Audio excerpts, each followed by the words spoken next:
Mesdames et messieurs, bonsoir et bienvenue dans cette édition d'information litige foncier à Ndingler. La population de Djillar apporte un démenti formel sur les propos selon lesquels on leur est accepté un titre foncier dans cette zone agricole. Face à la presse, le collectif pour la défense des intérêts de Djillar précise que c'est par un forcing que les autorités municipales de Sindia de l'époque ont permis aux patrons de Sedima d'accéder à ces terres malgré le refus des populations. Le Front Multilite Doina appelle à une marche pacifique demain samedi avec l'ensemble des collectifs de défense des intérêts des travailleurs et des populations victimes de spoliation foncière. Une marche pour rendre visibles les souffrances des populations selon Guy Marius Sagna. Le centre hospitalier régional de niveau 2 de Sédhiou a officiellement démarré ses services administratifs ce vendredi. La structure d'une capacité d'accueil de 150 lits offre 19 spécialités médicales mais ne dispose pour le moment que de 9 médecins pour un besoin de 24. L'inauguration de ce centre hospitalier est prévue dans quelques semaines. Au Burkina, un comité de 12 membres mandatés a été officiellement installé ce vendredi pour réfléchir sur les pistes d'une réconciliation inclusive. Les membres ont 2 semaines pour proposer des voies de sortie. Le journal de la santé complète cette édition mise en onde par Papa Abdoulaye. Sud Nuit. Marie-Rosalie Ndiaye. Reparlons du projet de redécoupage administratif et territorial de l'arrondissement de Bambilor. Le conseil municipal réuni ce vendredi a donné son avis sur 48 présents, 37 ont voté contre. Un soulagement auprès de la population de Bambilor qui a manifesté ce vendredi toute la journée pour s'opposer au projet. La réunion a duré près de 4 tours d'horloge sous haute tension. Nous y reviendrons dans nos prochaines éditions. La ministre du Commerce, non moins responsable politique à Keur-Massar, s'est prononcée sur le projet de redécoupage de Keur-Massar. Elle approuve et estime que sa candidature à la tête du département lors des élections locales dépend du chef de parti Macky Sall. Aminata Assom Diatta s'en explique au micro de Moussa Thiam. Oui, le redécoupage de Keur-Massar, je pense qu'il y a déjà des discussions qui sont en cours. Il y a certes le travail technique qui est fait, mais il y a des consultations qui sont menées au niveau local. Donc j'ai vu des convocations pour que les communes puissent se prononcer. Donc je pense que dans un premier temps, en tout cas aborder cette question actuellement pourrait quand même être prématuré. Mais je ne pense pas que le découpage impactera notre action dans la commune de Keur-Massar et dans le futur département de Keur-Massar. Nous restons engagés auprès des populations et nous comptons leur apporter des réponses. Et nous pensons également que les Massarois doivent prendre leur destin en main et commencer à réfléchir sur le nouveau Keur-Massar. Qu'est-ce que nous voulons faire de Keur-Massar? Qu'est-ce que nous attendons en tout cas d'une prochaine équipe municipale? Quelles sont nos ambitions? Et je pense qu'il ne faut pas qu'ils restent en retrait, qu'ils attendent qu'on leur fasse une offre, mais ils doivent être proactifs et aller dans ce sens. Madame le ministre a des ambitions quand même pour diriger la municipalité. J'aurais préféré quand même qu'on recentre le débat. C'est une question intéressante et nous y reviendrons dans les prochaines semaines. Mais je voudrais vraiment qu'on recentre les débats et tout en rappelant que je suis de l'Alliance pour la République, donc également de Benno Bokk Yakaar. Et le dernier mot reviendra donc au chef de l'État. Le bitumage de l'axe Ndiaganyao-Sandiara-Khombol, c'est ce que réclament les habitants de Ndiaganyao réunis au sein du mouvement Ndiaganyao à nous. Selon ces populations, cette route devient un danger public. Elle est impraticable et pendant l'hivernage, leur localité sera coupée au reste du monde. Coupée du reste du monde, l'économie est paralysée à cause de l'impraticabilité de cette route. La population qui se sent oubliée alerte et rappelle au chef de l'État ses promesses de réaliser ce projet depuis 2019. Voici Léon Ning, coordinateur du mouvement Ndiaganyao à nous, au micro de Moustapha Sall. La route Sandiara-Ndiaganyao-Khombol est devenue un danger public. Elle est impraticable. Et si l'État du Sénégal ne réagit pas avant l'hivernage, ça sera la catastrophe, car Ndiaganyao sera encore coupé du reste du monde. Au moment où je vous parle, nos vies sont menacées. Et il y a un désespoir total des populations de Ndiaganyao, car cette route compte pour nous sortir de la pauvreté. Cette route Sandiara-Ndiaganyao-Khombol paralyse notre économie. Elle fait des dégâts. Une perte de vie a été notée en 2019 lors d'un accident parce que le chauffeur n'avait pas maîtrisé cette mauvaise route. Et n'oubliez pas que Ndiaganiao souffre d'un manque d'infrastructures sanitaires, raison pour laquelle beaucoup de nos malades sont évacués à Mbour sur cette mauvaise route. En tant que mouvement de veille et d'alerte, nous avons une fois alerté. Nous avons fait 2 marches pacifiques, beaucoup de rencontres avec des autorités compétentes, comme des ministres, le PAIDC, Azuroute et des responsables politiques du département. Le président de la République, M. Macky Sall, après même notre première marche en 2018, nous avait promis le bitumage de cette route. Et on ne sait pas effectivement si l'État du Sénégal est conscient de notre problème, des avantages de ce trajet. C'est une route économique, non seulement pour la commune de Ndiaganiao, mais aussi pour le département de Mbour. Nous interpellons encore le président de la République. C'est notre énième interpellation. Monsieur le président de la République, la population de Ndiaganiao est fatiguée et se sent oubliée par vos programmes. Aujourd'hui, toute cette population est déterminée pour faire face à cette injustice. Litige foncier à Ndingler. Jamais la population de Djilakh ne va accepter un titre foncier dans cette zone agricole. C'est la position du collectif pour la défense des intérêts de Djilakh. Ses membres disent avoir toujours refusé la demande de 300 hectares de terre de Babacar Ngom pour transférer la société Sédiment dans cette zone. Un forcing des autorités municipales de la communauté rurale de Sindia à l'époque a permis aux patrons de Sédiment d'accéder à ces terres malgré le refus des populations. Le collectif pour la défense des intérêts de Djilakh a fait face à la presse cet après-midi. Modou Diouf, membre du collectif et porte-parole du jour, au micro de Adam Ndion. Apporter un démenti formel sur les propos fallacieux faisant croire que la population de Djilakh a adopté, a accepté le projet de Babacar Ngom. Nous disons aujourd'hui que c'est archi faux.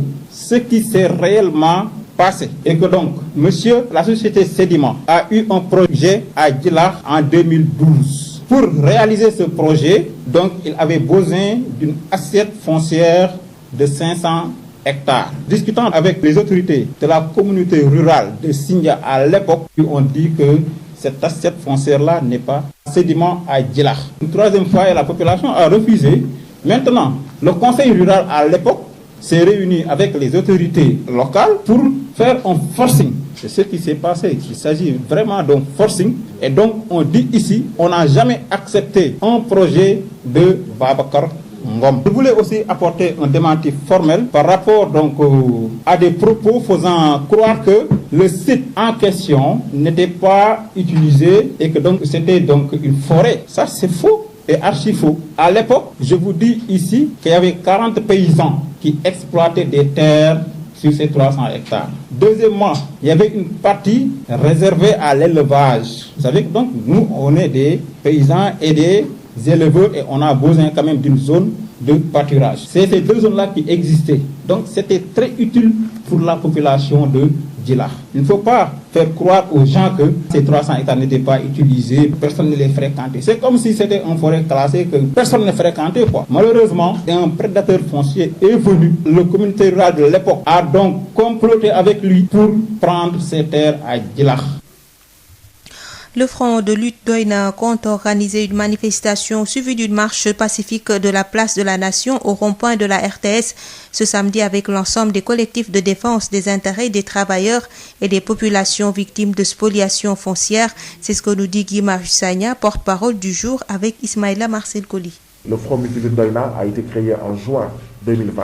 L'objectif de la mise sur pied de ce Front multilutte Doïna, c'est de contribuer à rendre plus audibles, plus visibles les souffrances des citoyens sénégalais. Nous vous annonçons que demain, nous allons à une manifestation. L'histoire de cette manifestation, c'est que nos frères et sœurs ouvriers de Eiffage Marine, une entreprise qui se trouve au port de Dakar. Nos frères et sœurs vivent une situation sans nom dans cette entreprise-là. Ils ont commencé à y travailler depuis 2019. Ils avaient signé un contrat qui stipulait clairement que les journées de travail étaient de 8 heures. Depuis 2019, tous les jours, ils travaillent 12 heures de temps au lieu de 8 heures de temps. Et les 4 heures supplémentaires ne leur ont jamais été payées. Nos concitoyens de Eiffage Marine se sont élevés pour dénoncer cette situation et se battre pour que justice leur soit rendue. Mais ensuite, à Eiffage Marine, le salaire n'est pas fixe. Ce mois-ci, vous êtes payé 50 000. Le mois suivant, vous êtes payé 49 000. Et même les travailleurs ne se retrouvent plus. 24 heures avant le 1er mai, notre compatriote André Mendy, un des principaux dirigeants du collectif des travailleurs de FH Marine, a été arbitrairement, abusivement licencié. Parce que ce collectif constitue un danger. Parce que lui et ceux comme lui qui se battent au service des travailleurs de FH Marine constituent un danger. Les travailleurs ont décidé de faire une manifestation. Et nous, de Doïna, nous sommes parvenus à les convaincre pour leur dire oui, vous devez manifester. Oui, nous serons à vos côtés, mais vous ne serez pas seuls. Il y a quelque chose de meilleur. Donnons l'opportunité, samedi de 13h à 16h, à donner la parole à ce que la parole des travailleurs victimes du racisme, du néocolonialisme, des patrons français de FH Marine. Réunissons les conditions pour que ces travailleurs de FH Marine, leur voix, leur souffrance soient entendues. Mais réunissons également par la même occasion pour que les voix des sinistrés de Jaxaay, courant derrière leur maison depuis 16 ans, soient entendues. Sud FM, l'info, c'est ici. Parlons santé à présent avec l'ouverture administrative ce vendredi du centre hospitalier régional de niveau 2 de Sédhiou. L'établissement est bâti sur 6 hectares et dispose de 150 lits avec 19 spécialités. Cependant, seuls 9 médecins sont jusqu'ici disponibles pour un besoin de 24. La directrice générale des établissements de santé rassure de l'affectation du personnel suffisant à cet hôpital dont l'inauguration est prévue sous peu par le chef de l'État Macky Sall. La correspondance à Sédhiou de Moussa Dramé. Après sa prise de service en janvier 2021, le tout nouveau et premier directeur de l'établissement public de santé de niveau 2 de Sédhiou a été officiellement installé ce vendredi au centre hospitalier régional Amadou Tidiane Ba, Sizamourikunda, sur la route de Marsassoum. L'établissement occupe 6 hectares dont 4,1 bâtis et a coûté 20 milliards de francs CFA avec une capacité d'accueil de 150 lits et de 19 spécialités médicales. Du matériel flambant neuf à la pointe de la technologie et le tout dans un espace hospitalier de haut standing, le décor rassure, surtout s'il fonctionne à temps plein.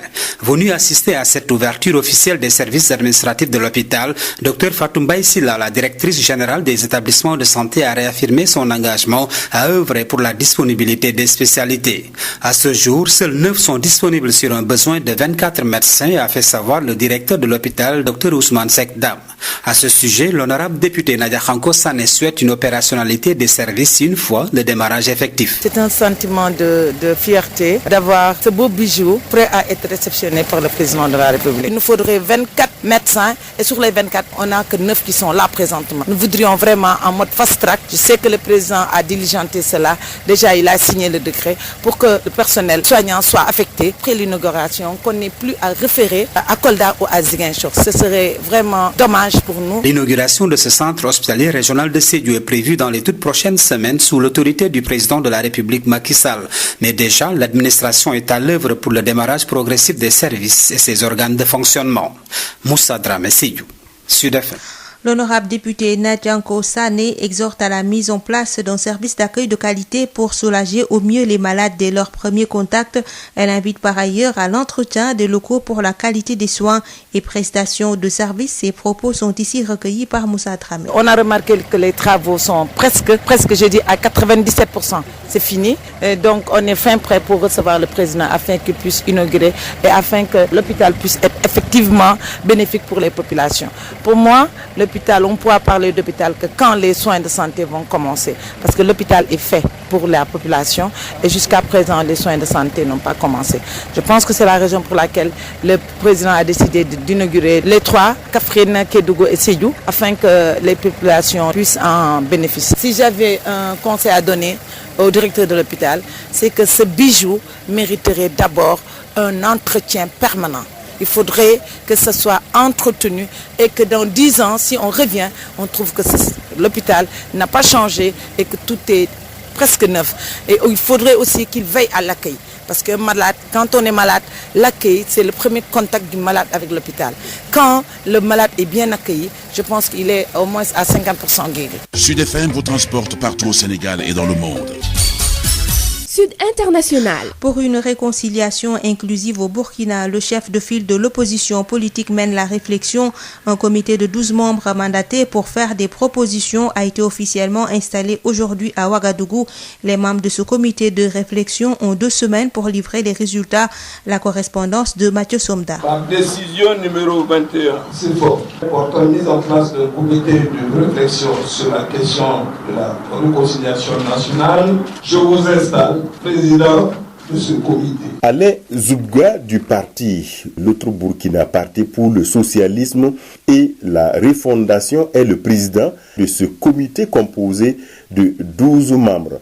Ce comité a été installé par le chef de file de l'opposition politique, Edi Komboego. Et de bon temps que nous-mêmes, en tant que cadre de concertation, nous trouvions des personnes pour réfléchir, enrichir le processus. Le comité a 2 semaines pour produire un projet de feuille de route pour soutenir le processus de la réconciliation souhaité par plusieurs acteurs de la scène politique et de la société civile.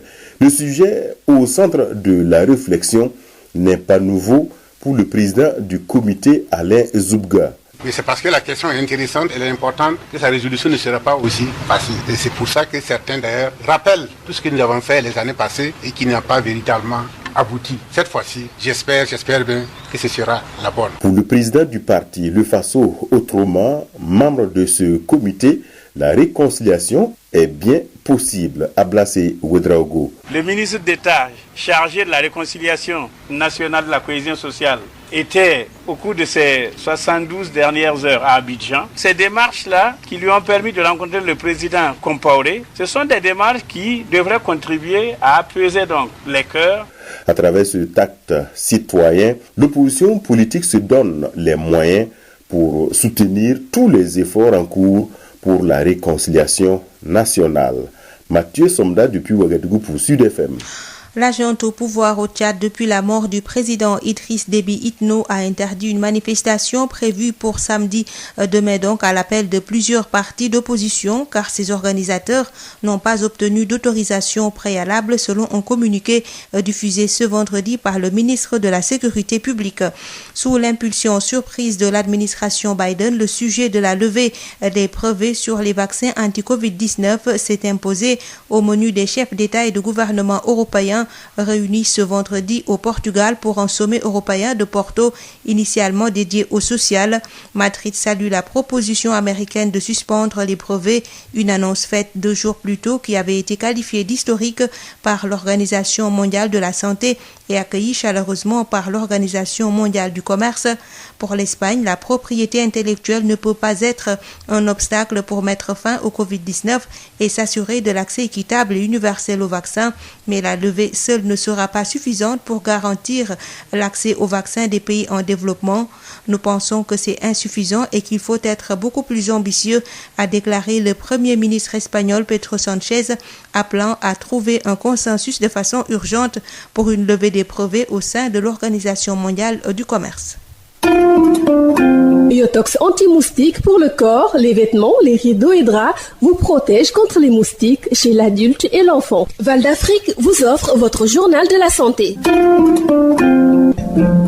Bonjour à tous et bienvenue. Le directeur général de l'Agence pour la couverture maladie universelle était mercredi à Saint-Louis pour voir l'état de mise en œuvre du programme de la CMU. Dr Bokar Mamadou Daf y a rencontré les différents acteurs des mutuelles de santé et les autorités de la région avec qui il a passé en revue les efforts qui sont en train d'être faits. Il plaide pour une adhésion de masse qui leur permettra d'améliorer le taux de couverture et de pénétration aux mutuelles de santé. Il réagit au micro de Yves Tendeng. Nous étions venus à Saint-Louis pour effectivement voir l'état de mise en œuvre du programme de couverture maladie universelle. Et nous avons pu rencontrer d'abord les autorités administratives, notamment Michel le gouverneur, qui a magnifié donc, les efforts qui ont été faits et a fait un certain nombre de recommandations pour améliorer le taux de couverture. Un taux de couverture qui est déjà très bon, qui est à plus de 44%. Nous avons aussi pu rencontrer les structures hospitalières. Nous avons bien perçu qu'il y a un partenariat dynamique, il y a même une symbiose. C'est comme si c'était une équipe unique entre le service régional, les mutualistes et puis l'hôpital de Saint-Louis. Donc nous avons passé en revue les efforts qu'on est en train de faire ensemble et nous avons convenu d'un agenda qui nous permettra d'améliorer un peu ce que nous sommes en train de faire. Par la suite, nous savons que la région de Saint-Louis, c'est essentiellement une région agricole. Nous avons eu un rendez-vous avec le directeur général de la SAED qui a magnifié un peu les efforts qui ont été menés dans la région et qui a pris l'engagement de tout faire pour enrôler donc, les acteurs qui sont dans les casiers et autres acteurs maraîchers donc dans la région. Ce qui est très important parce qu'il s'agit là d'une adhésion de masse qui va nous permettre d'améliorer de manière conséquente le taux de couverture et le taux de pénétration.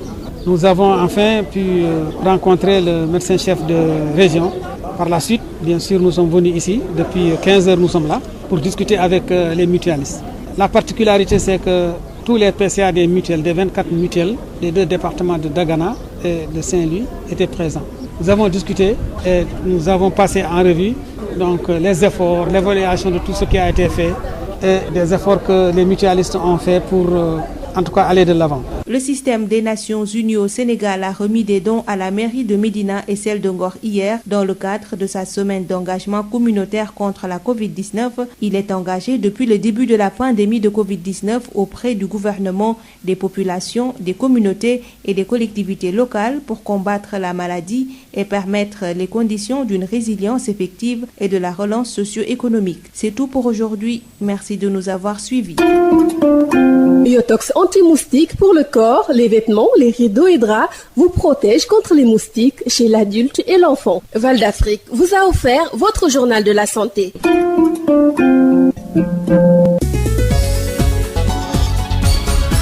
Marie-Rosalie Ndiaye. Mesdames et messieurs, c'est la fin de cette édition. Je vous rappelle les principaux titres.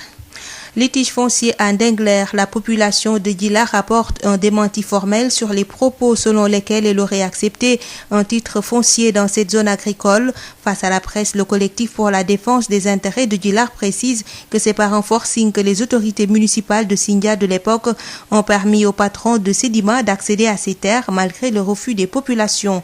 Le Front Multilite Doïna appelle à une marche pacifique demain samedi avec l'ensemble des collectifs de défense des intérêts des travailleurs et des populations victimes de spoliation foncière, une marche pour rendre visibles les souffrances des populations selon Guy Marius Sagna.